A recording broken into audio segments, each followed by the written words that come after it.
The morning sun cast long shadows across the palace gardens as Kate Middleton stood by the tall windows of their private quarters, watching her children play in the courtyard below.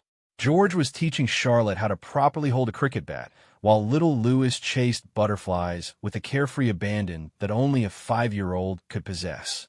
The scene should have filled her with the usual maternal warmth, but today something felt different.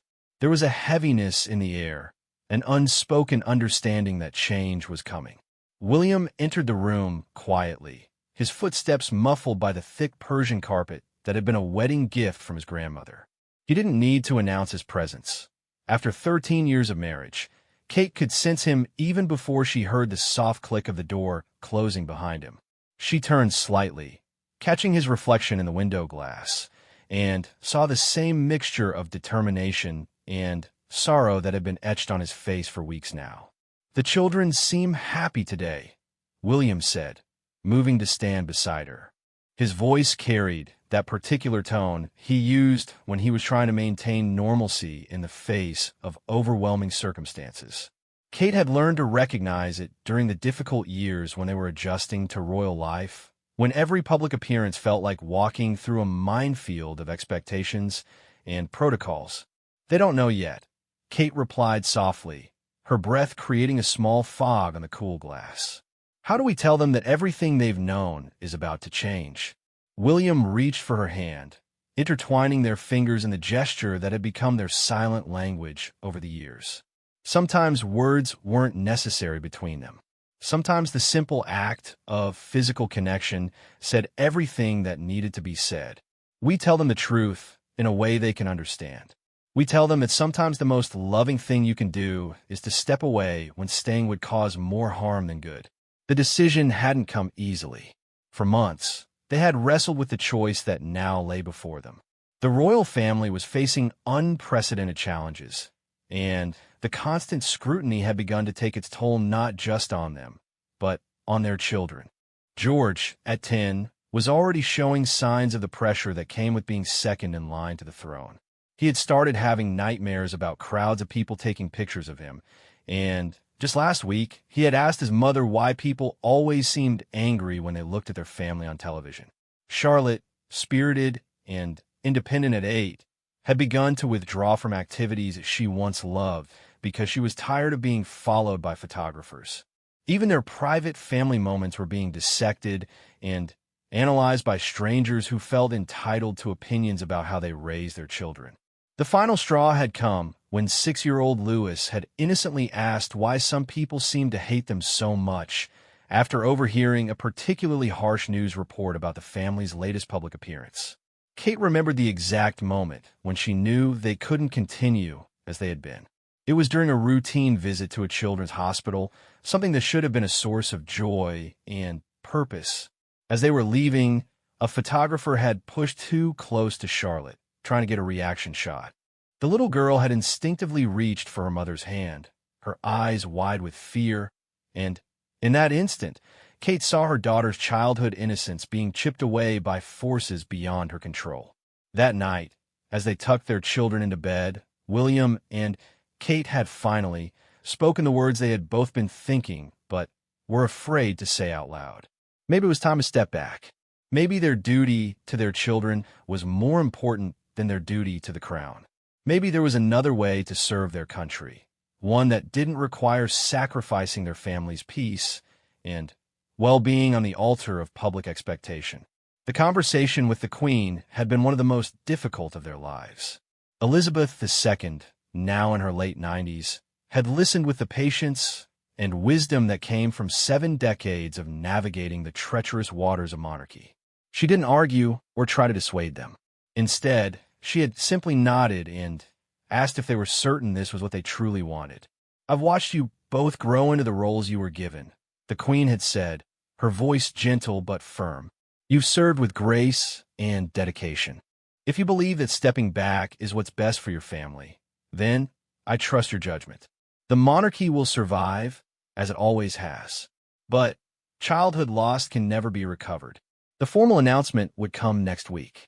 A carefully worded statement that would attempt to explain to the world why the Duke and Duchess of Cambridge, were choosing to step back from their senior royal duties. They would retain their titles, but would no longer carry out official engagements on behalf of the Queen. They would seek to become financially independent while continuing to support certain charitable causes close to their hearts. Kate knew that the reaction would be swift and merciless. There would be those who accused them of abandoning their duty, of taking the easy way out, of being selfish and ungrateful. The tabloids would dissect every word of their statement, looking for hidden meanings and signs of family discord. Their decision would be compared endlessly to Harry and Meghan's departure, with commentators drawing parallels and contrasts that might or might not be accurate. But as she watched her children playing below, Kate felt a sense of peace settling over her for the first time in months. They weren't abandoning their responsibilities. They were choosing to prioritize the most important responsibility of all, being good parents to the 3 young souls who had been entrusted to their care.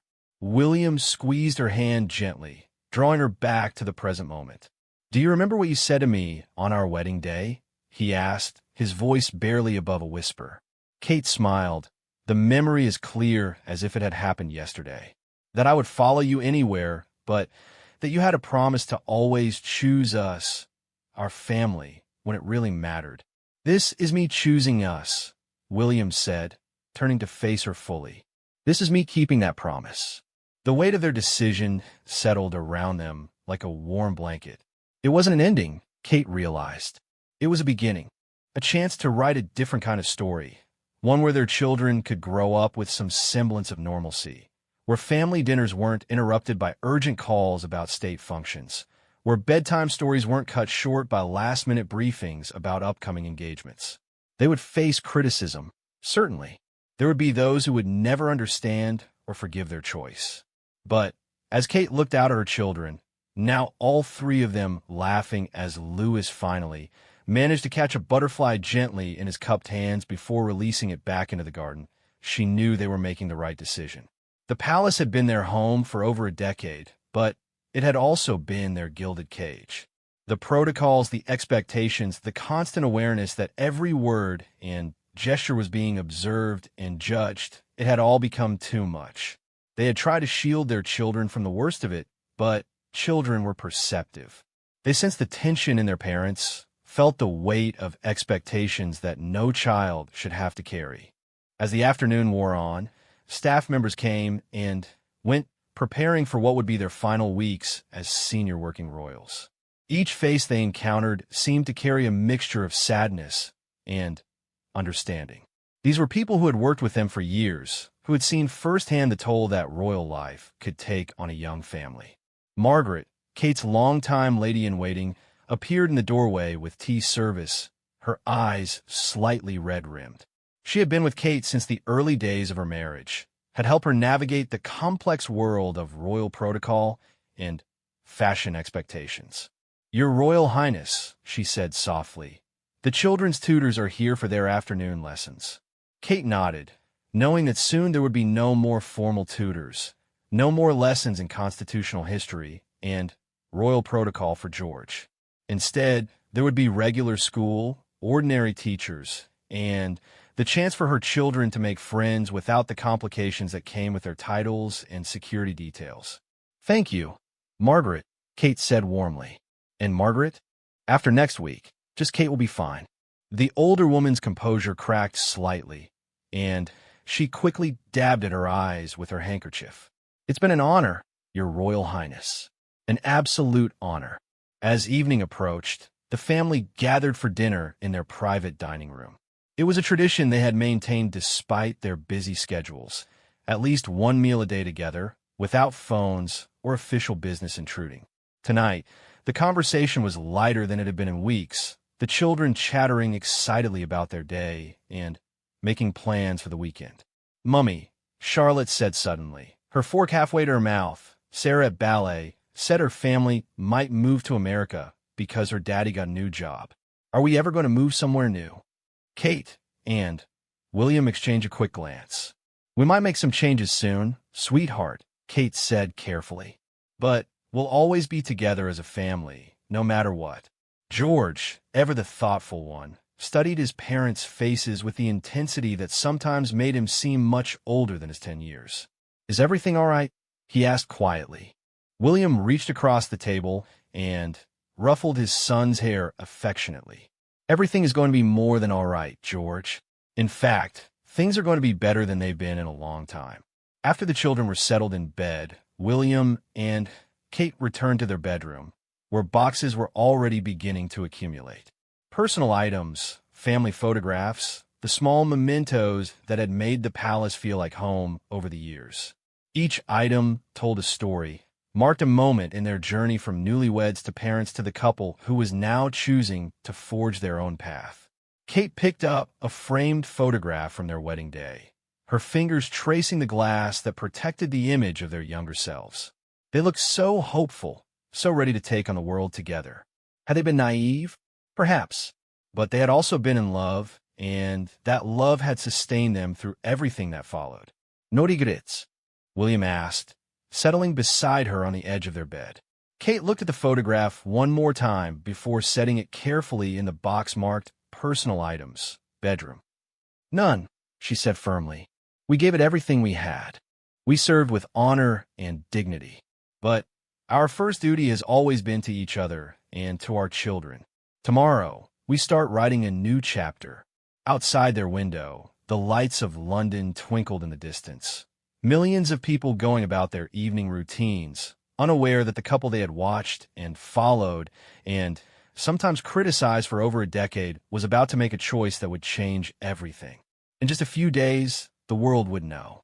But tonight, it was just them, a husband and wife, parents first and royals second, making the most important decision of their lives in the quiet sanctuary of their bedroom, surrounded by boxes that contained the remnants of one life and the possibilities of another. The morning of the announcement dawned gray and drizzling, as if the London sky was reflecting the somber mood that had settled over Kensington Palace. Kate woke before her alarm, having spent much of the night staring at the ceiling and rehearsing the words they would soon share with the world. Beside her, William was already awake, his breathing too controlled to be that of someone truly asleep. "Ready?" he whispered into the darkness, though they both knew that no one could ever truly be ready for a moment like this.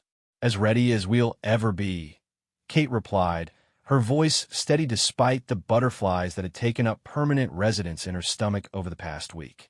The statement had been crafted with painstaking care, every word weighed and measured for its potential impact. Their private secretary, along with the palace communications team, had worked around the clock to find the right tone, respectful but firm, explanatory but not apologetic. They weren't sorry for their decision, Kate reminded herself as she rose and moved to the window. They were taking control of their family's destiny, and that was nothing to apologize for. The children were still sleeping, blissfully unaware that this would be the last morning they would wake up as the children of senior working royals. By tonight, everything would be different. The world would know their secret, and the protective bubble that had surrounded their family would finally burst completely.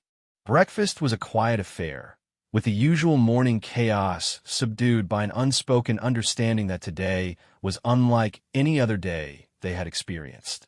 George pushed his eggs around his plate, glancing repeatedly at his parents with the intuitive sense children have for detecting when adults are carrying heavy burdens.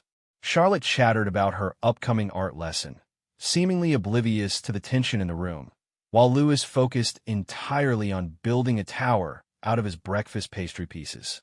"Will there be photographers today?" George asked suddenly, his question cutting through the morning quiet like a knife. Kate's heart clenched. At 10 years old, her eldest son had already learned to anticipate the swarms of cameras that seemed to materialize whenever their family appeared in public. It wasn't the way any child should have to think about the world, always wondering who might be watching, who might be taking pictures to be analyzed and criticized by strangers. "There might be more than usual today," William answered honestly. "But remember what we've always told you. They can take pictures, but they can't touch our family's love for each other." The communications team arrived at 9 o'clock sharp, their faces professionally composed, but their eyes betraying the magnitude of what they were about to undertake. Press releases had been prepared from multiple outlets, statements crafted for various audiences, and contingency plans developed for every conceivable reaction. The palace machinery was in full operation, but today it was working to announce its own partial dismantling. Kate had insisted on personally calling several key family members before the announcement went public. The conversation with her parents had been particularly difficult. Carol and Michael Middleton had supported their daughter through every challenge of royal life, had watched her transform from their spirited middle child into a duchess who carried herself with grace under impossible pressure. When Kate explained their decision, her mother had simply said, "We're proud of you for putting your children first." The call to Harry and Meghan in California had been surprisingly emotional. Despite the distance that had grown between the brothers in recent years, Harry understood better than anyone what they were going through. "I know how hard this must be," Harry had said, his voice thick with emotion. "But you're making the right choice. Family comes first, always." Meghan had taken the phone briefly, her warm voice offering support and understanding. "The children will thank you for this one day," she had said simply. "You're giving them something we never had, the chance to choose their own path." As the morning progressed, final preparations were made for the announcement that would be released at precisely 2 o'clock in the afternoon. The timing had been carefully chosen, late enough to capture the attention of the evening news cycles, but early enough to allow for immediate reaction and analysis. The palace communications team knew that once the statement was released, there would be no going back, no opportunity to clarify or soften the impact. William found himself walking through the palace corridors one last time as a senior working royal, taking in details he had never noticed before. The portraits of long-dead monarchs seemed to watch him with expressions that might have been disapproval or understanding, depending on the light and his mood. These halls had been his second home for over a decade, had witnessed his transformation from a hesitant bridegroom into a confident father and future king. Now, they would witness his conscious choice to step away from that future. In her private sitting room, Kate was saying goodbye to her staff members one by one. Each conversation was a small heartbreak. These people who had become like extended family over the years. They had shared triumphs and challenges, had worked together to navigate the complex demands of royal life. And now they were preparing to say farewell.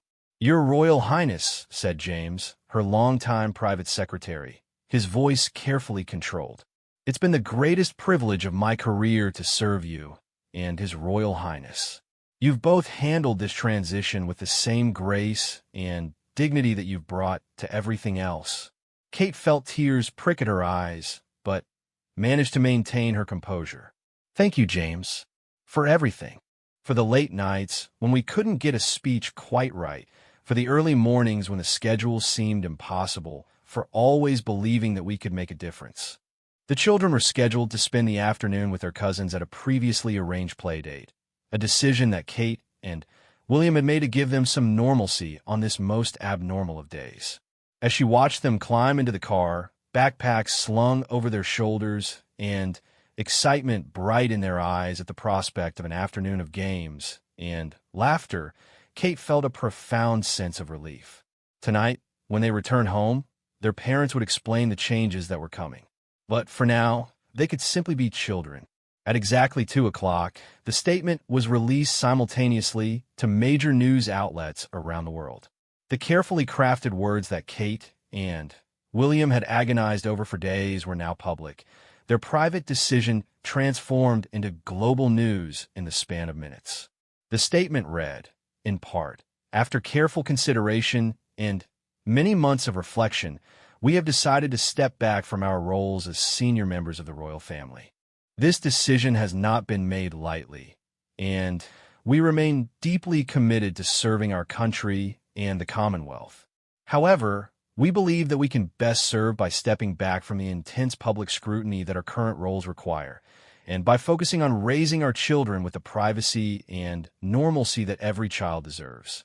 Within minutes, The palace phones were ringing incessantly. News vans began arriving outside the gates, their satellite dishes and cameras creating a makeshift media village on the street. Social media exploded with reactions ranging from support to outrage to bewilderment. The story was trending worldwide within an hour, with hashtags and commentary spreading across every platform. Kate and William had agreed to watch the initial coverage together in his private study, a room lined with books and family photographs that had always felt like a refuge from the more formal areas of the palace. As they sat side by side on the worn leather sofa, watching newsreaders and royal experts attempt to analyze their decision, Kate felt a strange sense of detachment, as if they were watching a story about strangers. The Duke and Duchess of Cambridge have shocked the world today, intoned one newsreader, her expression grave. Sources close to the couple suggest that the decision has been months in the making, driven by concerns about the impact of royal life on their young children. The reactions were as varied as Kate had expected them to be. Some commentators praised their courage in putting family first, drawing comparisons to parents everywhere who made difficult choices to protect their children's well-being. Others criticized them for abandoning their duty, questioning what this meant for the future of the monarchy and whether they were setting a dangerous precedent for other members of the royal family. They signed up for this when they got married, said one particularly harsh critic. They can't just decide they don't want to do it anymore because it's hard. That's not how monarchy works. But there were also voices of support, royal biographers, and former palace staff who spoke about the impossible pressures of royal life, particularly for parents trying to raise children in the public eye. What we're seeing is two people who have given everything to their roles for over a decade finally saying that enough is enough, said one former royal correspondent. They're not abandoning their duty, they're redefining it. As the afternoon wore on, messages began arriving from around the world. Fellow parents who understood the desire to protect their children from harm. Organizations they had supported offering continued partnership. Friends and family expressing love and support for their decision. Perhaps most meaningfully, a handwritten note arrived from the Queen herself. In her distinctive handwriting, she had simply written, "You have served with honor and grace. Now serve your children with the same dedication. You have my blessing and my love." Kate found herself crying for the first time all day, not from sadness but from relief. The woman who had dedicated her entire life to duty and service understood their choice. The monarch who had sacrificed personal desires for the good of the crown was giving them permission to make a different choice. As evening approached, it was time to collect the children and begin the conversation that would change their lives forever. The ride to pick them up was quiet. Both Kate and William lost in their own thoughts about how to explain such a complex decision to young minds. How do you tell a 10-year-old that he's no longer second in line to the throne? How do you explain to an 8-year-old that the life she's known is about to change completely? When they arrived at the cousin's house, the children bounded out to the car, full of stories about their afternoon adventures. Their innocent chatter filled the car as they drove home, their voices a reminder of why this decision had been necessary. These were children, not symbols or future monarchs or public figures. They were George, Charlotte, and Louis, kids who deserved the chance to grow up without the weight of a crown already pressing down on their shoulders. Back at the palace, the family gathered in their private sitting room, the formal announcement now public knowledge but not yet discussed within their own walls. Kate and William had rehearsed this conversation, had thought carefully about how to frame their decision in terms their children could understand. "We need to talk to you about some changes that are going to happen in our family," William began, his voice gentle but serious. George, perceptive as always, immediately straightened in his chair. "Is it about why there were so many news vans outside when we came home?" Kate nodded, reaching for Charlotte's hand. "Do you remember how we've talked about how our family has special responsibilities? How Daddy and I have jobs that mean we have to go to lots of meetings and events, and sometimes people take our pictures." All three children nodded, their faces serious now as they sensed the weight of the conversation. "Well," William continued, We've decided that we want to change how we do our jobs so that we can spend more time as a regular family. Starting soon, we won't be doing as many official events, and we'll have more time for things like helping with homework and going to your school plays and having weekend trips without having to worry about photographers. Does that mean people won't take pictures of us anymore? Charlotte asked hopefully. There will probably always be some interest in our family, Kate said honestly, but it will be much less than it has been, and we'll have more control over our private time. Lewis, who had been quietly listening with the intense concentration that 6-year-olds brought to important conversations, suddenly asked, "Will we still live in the palace?" It was a practical question that cut straight to the heart of the changes they were discussing. "We'll stay here for a little while longer," William explained, "but eventually we'll move to a house that's just ours, where we can live more like other families do." The questions continued for another hour, the children processing this information with the remarkable adaptability that young minds possessed. They weren't upset, Kate realized with relief. If anything, they seemed excited about the prospect of having their parents more available, of living somewhere that didn't require security guards and protocols for simple activities like ordering pizza or playing in the garden. As bedtime approached and the children were tucked in with extra hugs and reassurances, Kate and William finally found themselves alone together, the day's monumental events settling around them like dust after an earthquake. "How do you feel?" William asked as they stood in their bedroom, the same room where they had made this decision weeks earlier. Kate considered the question carefully. "Relieved," she said finally. "Scared but relieved, like we finally stopped holding our breath." Outside, the media circus continued, cameras capturing every light in their windows, reporters speculating about what would happen next. But inside, for the first time in months, there was peace. The decision was made, the announcement was public, and tomorrow would begin the next chapter of their lives. They had chosen love over duty, family over protocol, and their own path over the one that had been laid out for them since birth. It was terrifying and liberating in equal measure, but it was theirs. 6 weeks after their announcement, Kate stood in the empty nursery that had once been Lewis's, now stripped of its cheerful wallpaper and royal memorabilia, reduced to bare walls and echoing silence. The moving boxes were stacked neatly in the corner, each one labeled in her careful handwriting. Lewis's books, Charlotte's art supplies, George's collections. Simple labels for simple lives, the kind they were all learning to live. The transition had been more complex than either she or William had anticipated. Stepping back from royal duties wasn't simply a matter of clearing their calendars. It involved untangling years of commitments, patronages, and relationships that had become deeply meaningful to them both. Each organization they had supported deserved a proper goodbye. Each cause they had championed needed to be transitioned to other members of the royal family or independent leadership. William found Kate in the nursery as the afternoon light was beginning to fade, casting long shadows across the hardwood floors they had once covered with soft carpets and toy chests. He didn't speak immediately, instead moving to stand beside her at the window that overlooked the garden where their children had spent countless hours playing. "The removal van will be here in the morning," he said quietly. "Are you ready?" Kate smiled, the expression soft but tinged with melancholy. "I don't think anyone is ever really ready to leave the only home their children have known. But yes, I'm ready to start fresh." Their new home was a Georgian manor in the Cotswolds, purchased quietly through intermediaries months before their public announcement. It came with enough land to ensure privacy, but was close enough to excellent schools and normal communities where their children could begin to experience life outside the royal bubble. Most importantly, it came with no history of state dinners or official functions, no rooms designated for receiving dignitaries or hosting charitable galas.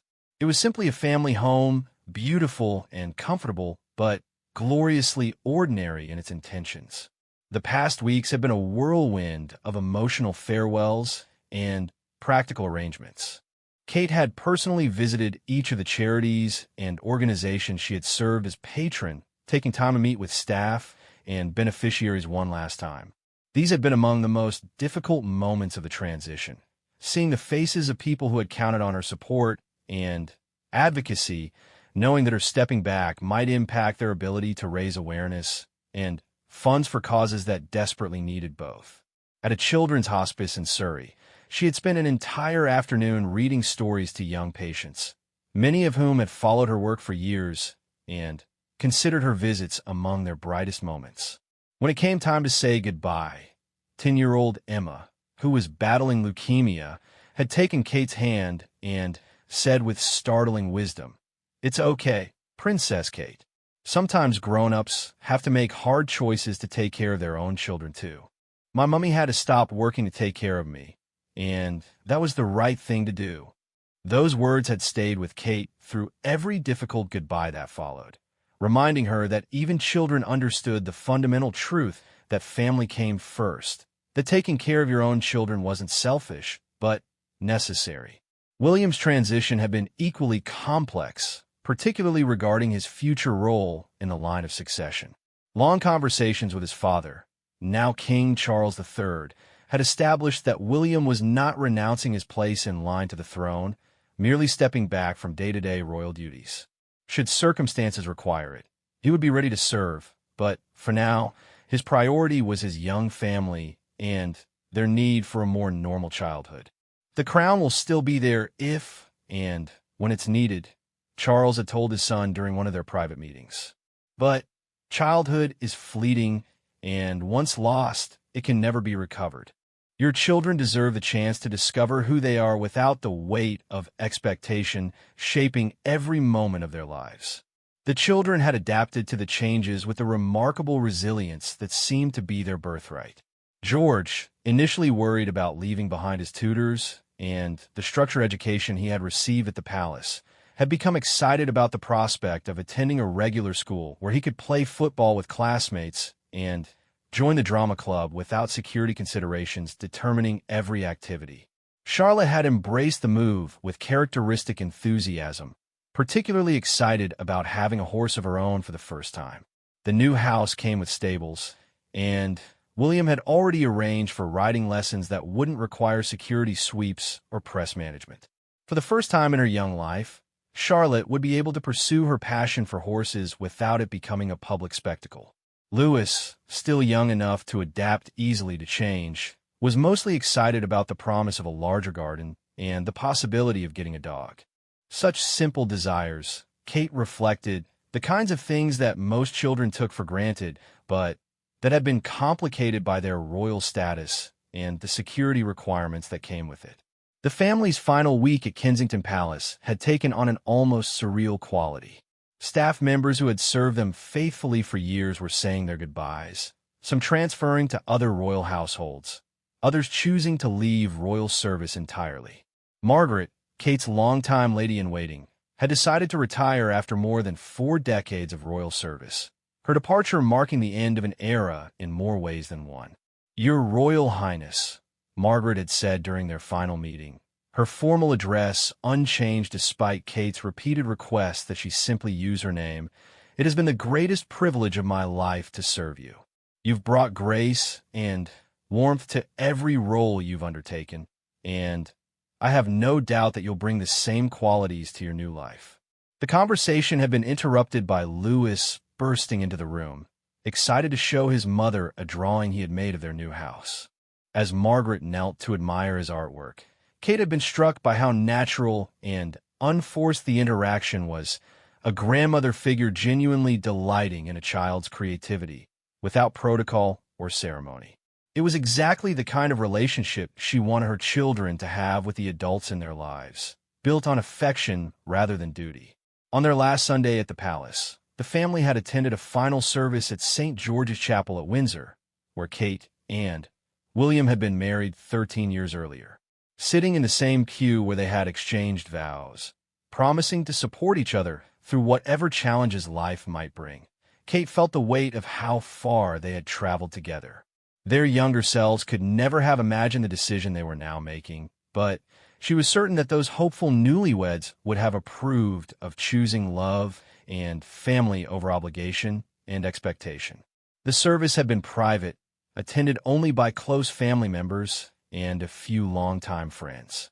Prince Charles, Queen Camilla, and the Queen herself had been present, along with Kate's parents and siblings.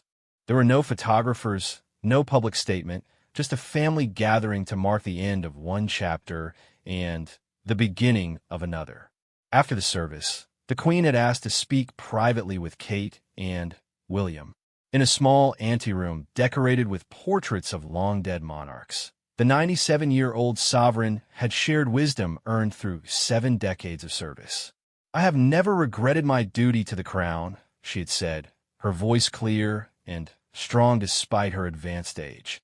"But I have sometimes regretted the personal cost that duty demanded, particularly where children were concerned. You are making a choice I was never able to make, and I am proud of you for having the courage to put your children first." The Queen's blessing had meant more to Kate than she could express. Here was a woman who had sacrificed personal desires for duty her entire life, who had rarely seen her own children during their early years because of royal obligations, giving her wholehearted support to their decision to choose a different path. As the week progressed, final arrangements were made for the transition of their charitable work. Princess Anne had agreed to take over several of Kate's patronages, while other members of the royal family had stepped in to fill various roles. The causes they had supported would continue to receive royal patronage, ensuring that their stepping back wouldn't harm the organizations they had worked so hard to support. On Wednesday evening, Kate and William had hosted a small dinner party for the staff members who had worked most closely with them over the years. It was held in their private dining room, with Kate cooking some of the meal herself, something that had been virtually impossible during their years of constant royal engagements. The evening had been filled with laughter and memories, stories about behind-the-scenes moments that the public had never seen, and expressions of mutual respect and affection. "You've both changed what it means to be royal in this country," said David, William's private secretary. "You've shown that duty and authenticity can coexist, that royal service can be both dignified and genuinely human. That legacy will continue even as you write new chapters for your family." The children had spent their final days at the palace creating memory books with photographs and mementos from their years there. George had included pictures from state visits and official events, but also informal photos of family game nights and birthday parties. Charlotte had focused on the gardens and the horses she had ridden during visits to Windsor, while Louis had collected images of all the different rooms in the palace, fascinated by the grandeur that had simply been his normal home. Thursday morning brought reporters and photographers who had gathered to document their departure, but Kate and William had arranged for their leaving to be as private as possible. The children would travel separately with their protection officers, avoiding the media circus entirely, while Kate and William would make a brief statement to the press before departing together. As Kate stood in her bedroom for the final time, she reflected on the woman she had been when she first moved into these rooms as a young bride, overwhelmed by the responsibilities and expectations that came with royal life. That woman had been eager to please, sometimes uncertain of her place, always conscious of being watched and judged. The woman she was now felt confident in her choices, secure in her priorities, and unafraid of the criticism that would undoubtedly come. Her final act, as a resident of Kensington Palace, was to write personal notes to each staff member who would remain behind, expressing gratitude for their service and friendship. These weren't formal letters of thanks, but personal messages acknowledging the relationships that had sustained her through the challenges of royal life. As the sun set on their last day as senior working royals, Kate and William walked through the palace corridors one final time, their footsteps echoing in the grand halls that had witnessed centuries of royal history. They had added their own chapter to that history, one that emphasized service and family, duty and love, tradition, and the courage to choose a different path when necessary. Tomorrow would bring new challenges and new freedoms, the beginning of a life that would be closely watched but less rigidly controlled. Tonight was simply about saying goodbye to a chapter that had shaped them both, grateful for the opportunities it had provided, but ready for whatever came next. 2 years had passed since Kate and William had made their quiet exodus from royal life, and the morning sun streaming through the kitchen windows of Amer House illuminated a scene that would have been impossible during their palace years. Kate stood at the kitchen counter, flour dusting her apron as she helped Louis roll out cookie dough for his school's bake sale, while William sat at the scrubbed oak table helping Charlotte with her mathematics homework. George was in the garden with their golden retriever, Monty, practicing cricket shots against the old oak tree that had become his favorite batting partner. The transformation in their family life had been more profound than either Kate or William had dared to hope. The children had blossomed in ways that seemed almost miraculous after years of constrained public living. George had joined his school's debate team and discovered a passion for environmental science that had led to weekend camping trips and wildlife conservation projects. Charlotte had not only gotten her horse, a gentle mare named Buttercup, but had also begun competing in local equestrian events under her middle name, competing as Charlotte Elizabeth rather than Princess Charlotte, experiencing the pure joy of winning and losing based solely on her own efforts. Louis, now 8 and full of boundless energy, had become a class clown at his village school, beloved by teachers and classmates alike for his infectious laughter and generous spirit.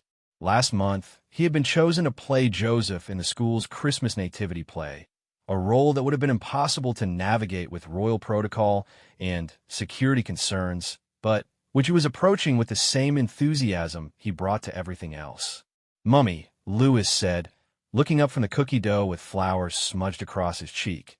"Mrs. Henderson says my cookies are the best in year 3. Do you think I could be a baker when I grow up?" Kate smiled, ruffling his hair and leaving her own floury fingerprint behind. "You could be anything you want to be, sweetheart. A baker, a scientist, an artist, an astronaut. The world is full of possibilities." It was true in a way that had never been possible during their royal years. For the first time in their lives, their children were free to dream without the weight of constitutional duty shaping their futures.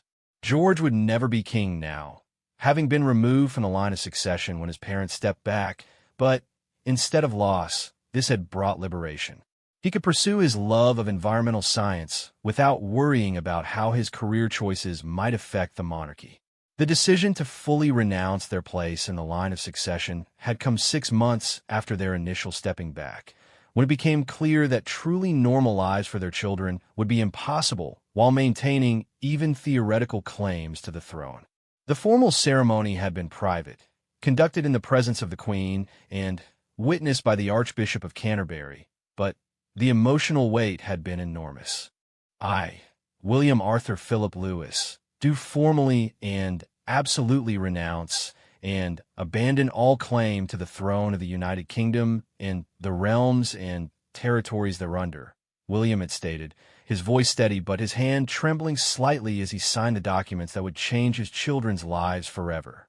Kate had stood beside him, their children present to witness the moment when their father chose them over a crown, when their family officially became more important than centuries of tradition and expectation. The Queen, now 99 and increasingly frail, had wept openly, not from sadness, but from pride in a grandson who had found the courage to choose love over duty when the two came into impossible conflict. The public reaction had been swift and divided. Some viewed William's formal renunciation as a betrayal of his birthright and a dangerous precedent for the monarchy. Others saw it as the ultimate act of parental love, a man willing to sacrifice everything for his children's well-being. The debate had raged for weeks in newspapers and on social media, but Kate and William had been largely insulated from the worst of it, living their quiet life in the Cotswolds while the storm of public opinion swirled around them. Their new life hadn't been without challenges. Financial independence had meant starting a foundation focused on mental health and environmental conservation, work that was deeply meaningful but required them to rebuild their professional identities from scratch. William had returned to university part-time, studying environmental law and sustainable development, while Kate had completed certifications in child psychology and family therapy. The foundation work had allowed them to maintain their commitment to service while operating outside the constraints of royal protocol. They could speak more freely about causes they believed in, advocate more boldly for policies they supported, and work directly with communities in ways that had been impossible within the formal structure of royal duties. Last month, they had traveled to Kenya together, their first international trip since stepping back from royal life, to document the impact of climate change on wildlife conservation efforts. It had been work that mattered deeply to both of them, but the trip had been conducted without the fanfare and rigid scheduling that had characterized their royal travels. They had stayed in simple accommodations, eaten meals with local conservation workers, and spent hours in deep conversation with people whose voices were rarely heard in international forums. The children had remained at home with Kate's parents during the trip, experiencing the kind of normal grandparent care that had been complicated by royal protocol in earlier years. Carol and Michael Middleton had embraced their role as hands-on grandparents with joy, taking the children to local museums, teaching them to garden, and creating the kind of family memories that form the foundation of secure childhoods. "How was school today?" William asked Charlotte as he checked her mathematics work, pencil marks covering the scratch paper as she worked through long division problems. "Brilliant," Charlotte replied, her eyes lighting up. "We're studying the tutors, and Mrs. Patterson asked me to give a presentation about what it might have been like to live in a royal court. I told her I had some ideas about that." Kate and William exchanged amused glances. Their children's unique background occasionally surfaced in unexpected ways, providing them with perspectives their classmates could never share. But these moments had become sources of interest and learning rather than barriers to normal friendships. The evening routine had become one of Kate's favorite parts of their new life. After dinner, often cooked together as a family, with each child assigned age-appropriate tasks, they would gather in the sitting room for what they called story time, though it had evolved into something much more complex than simple reading aloud. Tonight, as they settled into their comfortable chairs and sofas, Louis curled up against Kate's side, while Charlotte sprawled on the carpet with her sketchbook, and George claimed his favorite spot by the fireplace. William began reading from a biography of Jane Goodall that George had chosen for their current book. Dr. Goodall was only 26 when she first went to what is now Tanzania to study chimpanzees, William read. She had no formal scientific training, but she had something more valuable: curiosity and the courage to follow her passion. "Like me with horses," Charlotte interrupted. "I don't know everything yet, but I love them so much that I want to learn everything I can." "Exactly like that," Kate agreed. "Passion and curiosity can take you anywhere you want to go." As the story continued, Kate found herself reflecting on the journey that had brought them to this moment. The fear she had harbored about their decision, that they would regret giving up their royal status, that their children would resent missing out on their heritage, that they would lose their sense of purpose, had proven unfounded. Their children were thriving in ways that would have been impossible within the constraints of royal life. They were developing independence, empathy, and confidence based on their own achievements rather than their inherited status. They had friends who knew nothing about their former royal status, and others who knew, but treated them no differently because of it. The work Kate and William were doing through their foundation felt more meaningful than many of their royal engagements had been. They could speak from the heart about issues they cared about, could take positions that might be considered political, could advocate boldly for changes they believed the world needed. Their royal status had often required them to remain diplomatically neutral on issues where they had strong personal convictions. As bedtime approached, and the children began their evening routines, teeth brushed, pajamas on, rooms tidied, Kate took a moment to step outside into their garden. The night air was cool and crisp, carrying the scent of the roses she had planted along the back fence.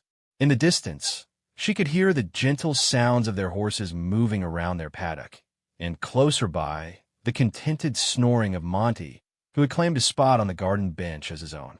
2 years ago, on nights like this, she would have been reviewing briefing papers for the next day's engagements or attending evening receptions that kept her away from home until well past the children's bedtime. Now, her evenings belonged to her family, and her days were shaped by choices rather than obligations. William joined her in the garden, carrying 2 cups of tea and settling beside her on the bench that Monty reluctantly vacated. They sat in comfortable silence for several minutes, listening to the sounds of their children getting ready for bed, the ordinary domestic symphony that had become the soundtrack of their new life. "Do you ever miss it?" Kate asked quietly, the question that had been unspoken between them for months.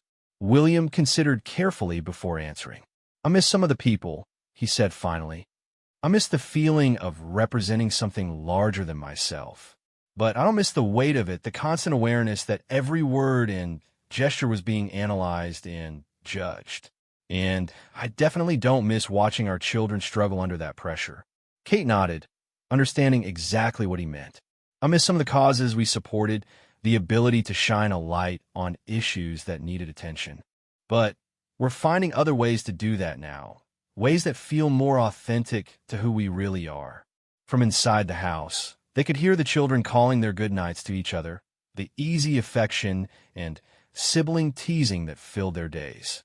Tomorrow was Saturday, which meant sleeping late, pancakes for breakfast, and a family trip to the local farmer's market where they had become regular customers, known simply as the family from Amber House who always bought too much fresh bread and whose youngest son had a particular fondness for locally made fudge. "The children are happy," Williams said, and it wasn't a question, but a statement of profound gratitude. "They're more than happy," Kate replied. "They're free. They're becoming exactly who they're meant to be, without anyone else's expectations shaping that process." As they finished their tea and prepared to go inside for their own bedtime routine, checking on sleeping children, setting out clothes for tomorrow's casual family day, perhaps reading together in bed like the ordinary couple they had finally learned to be, Kate felt a deep sense of peace settling over her. They had given up titles and status, had walked away from roles that defined them for more than a decade, had chosen uncertainty over security. But in return, they had gained something infinitely more valuable: the chance to be a normal family, to raise their children with love instead of obligation, to serve causes they believed in rather than causes assigned to them. The house was quiet now, their children safely asleep in beds, surrounded by books chosen for pleasure rather than education, toys that served no purpose beyond fun, and photographs of family adventures that had been lived rather than performed for cameras. In the morning, they would wake to another day of ordinary possibilities, another chance to choose how to spend their time and attention, another opportunity to be exactly who they were rather than who they were expected to be. As Kate turned off the last lamp and followed William upstairs, she caught sight of their family photographs lining the hallway. Images from their royal years mixed with newer pictures from their life in the Cotswolds. In the older photos, they looked beautiful and dignified but somehow distant, as if performing rather than living. In the newer pictures, they looked like themselves, parents, partners, individuals who had found the courage to choose love over duty and had discovered that the choice had made all the difference. The graceful farewell they had made to their royal lives had led them to something far more precious: the chance to live authentic lives shaped by their own values and choices, surrounded by the people who mattered most, free to dream without limitation and love without reservation. It was, Kate reflected as she settled in a bed beside the man who had chosen family over a crown, the happiest ending she could have imagined.